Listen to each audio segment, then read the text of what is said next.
अगदी जलद व अचूक बातम्यांसाठी पाहत रहा महामीडिया 24 सदैव तत्पर।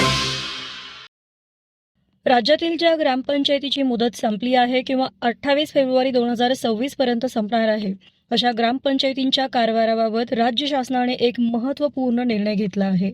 राज्यातील हजारो ग्रामपंचायतीची मुदत संपत आल्यामुळे तिथे प्रशासक नेमण्याची वेळ आली होती।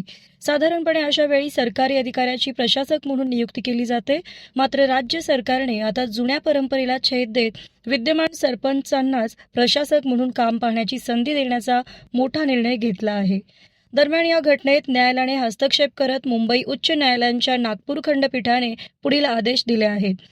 ग्रामपंचायतीचा कार्यकाळ संपल्यानंतर तेथे शासकीय प्रशासक नेमण्याच्या निर्णयाला मुंबई उच्च न्यायालयाच्या नागपूर खंडपीठाने स्थगिती दिल्यानंतर राज्य शासनाने अखेर आपल्या निर्णयामध्ये मोठी दुरुस्ती केली आहे।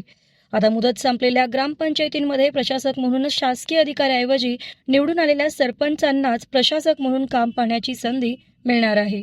राज्य शासनाने यापूर्वी घेतलेल्या निर्णयानुसार ग्रामपंचायतीवर विस्तार अधिकारी किंवा अन्य सरकारी कर्मचाऱ्यांची प्रशासक म्हणून नियुक्ती करण्याचे प्रस्तावित होते। मात्र या निर्णयाला नागपूर खंडपीठामध्ये आव्हान देण्यात आले होते। दरम्यान जुन्या निर्णयाप्रमाणे ग्रामपंचायतीवर सरकारी कर्मचारी प्रशासक म्हणून नियुक्त होणार होते। यात नवीन सुधारणा करत मुदत संपलेल्या ग्रामपंचायतीवर सरपंच प्रशासक म्हणून कार्यरत राहतील। ग्रामपंचायतीमधील विकास कामे रखडू नयेत आणि स्थानिक प्रश्नांची जाण असलेल्या व्यक्तीकडेच पदभार राहावा हा यामागचा मुख्य हेतू असल्याचे समजते।